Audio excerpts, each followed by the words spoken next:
নওগাঁর নিয়ামতপুরে স্ত্রীর মর্যাদা ও সন্তানের পিতৃ পরিচয়ের আশায় দাঁড়ে দাঁড়ে ঘুরছে একটি পরিবার।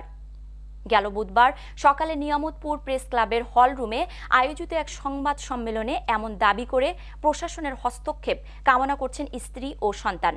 সংবাদ সম্মেলনে লিখিত বক্তব্য পাঠ করেন মা সেতারা বেগম। তিনি উপজেলার পারইল ইউনিয়নের গন্ধশাইল এলাকার হুজ্জতুল্লাহ বকুলের দ্বিতীয় স্ত্রী। এ সময় বিথি খাতুন নামের তাদের একমাত্র কন্যা সন্তান উপস্থিত ছিলেন। লিখিত বক্তব্যে সেতারা বেগম বলেন, গত ২৪ বছর আগে ভালোবাসার সম্পর্কে জড়িয়ে হুজ্জতুল্লাহ বকুলের সাথে আমার বিয়ে হয়। বিয়ের পরদিনে তিনি সৌদি আরবে চলে যান। ২০০৪ সালে সৌদি থেকে ফিরে এসে মেলামেশার কারণে আমার মেয়ে পেটে আসে। সন্তান নিতে অনীহা প্রকাশ করে নষ্টের জন্য চাপ দিতে থাকেন বকুল। কাজের জন্য তিনি ফিরে যান সৌদি আরবে। সন্তান নষ্ট না করায় তার বন্ধু বশিদুলকে দিয়ে নানা ধরনের হয়রানির শিকার করেন।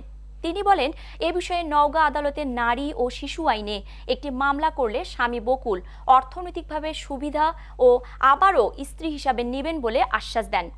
২০১১ সালে আমাকে কাজের জন্য লেবাননে পাঠিয়ে দেন। ৩ বছর পরে ফিরে এসে সন্তানের পিতৃ পরিচয় দাবি করলে টালবাহানা শুরু করেন। নানান ধরনের প্রলোভন দেখিয়ে আমার সাথে আবারও শারীরিক সম্পর্ক তৈরি করেন।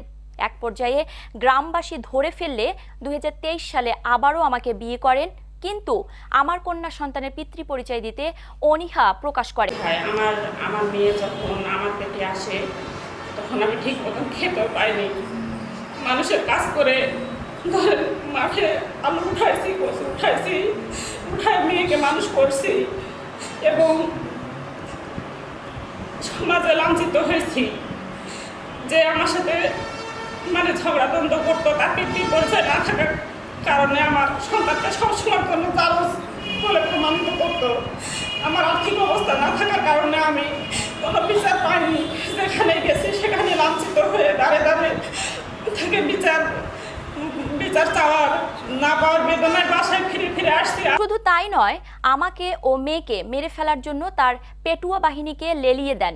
তারা বিভিন্ন সময় আমার বাবার বাড়িতে আক্রমণ করে আমাদের মেরে ফেলার হুমকি প্রদান করেন, যা গ্রামবাসী ও ইউনিয়ন পরিষদের সকলেই জানেন। তিনি আরও বলেন, বর্তমানে তার মেয়ে ঝিনাইদহ সরকারি নার্সিং ইনস্টিটিউটে প্রথম বর্ষে পড়াশোনা করে। পিতৃ পরিচয় নিয়ে সেও একটা অনিশ্চিত ভবিষ্যতে পড়েছে। আমি আমার মেয়ের পিতৃ পরিচয় ফিরে পেতে প্রশাসনের সুদৃষ্টি কামনা করছি। নিয়ে এ যাবৎ পর্যন্ত আমি আপনাদের সদা দৃষ্টি আকর্ষণ করছি, সবার ঘরে ঘরে যেন এরকম কার মা বোন যেন লাঞ্ছিত ধর্ষিত না হয়। আমি পুরোটা বাংলাদেশের কাছে আমি আমার সবিনয় নিবেদন যে আমার মতো যেন কেউ লাঞ্ছিত হয়ে বিচার না পেয়ে ফিরে আসে। এটা আপনাদের কাছে আমার সদয় অনুরোধ। মেয়ে বিথি খাতুন বলেন, এই স্বাধীন দেশে আমার বাবা নানা মিথ্যাচার করে চলছে। পিতৃ পরিচয় না থাকা যে কতটা কষ্টের তা বলে বোঝানো যাবে না। আমি প্রশাসনের কাছে এ ঘটনার সুষ্ঠু বিচার দাবি করছি। তো আমি জন্মের পর থেকে আমার মায়ের মুখে শুনে আসছি যে বকুল সাহেব আমার হচ্ছে পিতা, কারণ একজন মাই জানে তার হচ্ছে সন্তানের পিতাকে। তো এমত অবস্থায় আমি যখন তার কাছে স্বীকৃতি চাইতে চাই যে তিনি আমার বাবা, তো বা তার আইডি কার্ড যখন তার আইডি কার্ডে যে নামটা ছিল সেটা দিয়ে যখন আমি স্কুল কলেজে ভর্তি হই, তারপর স্মার্ট কার্ড আসলে তার সেই নামটাও তিনি চেঞ্জ করে ফেলেন।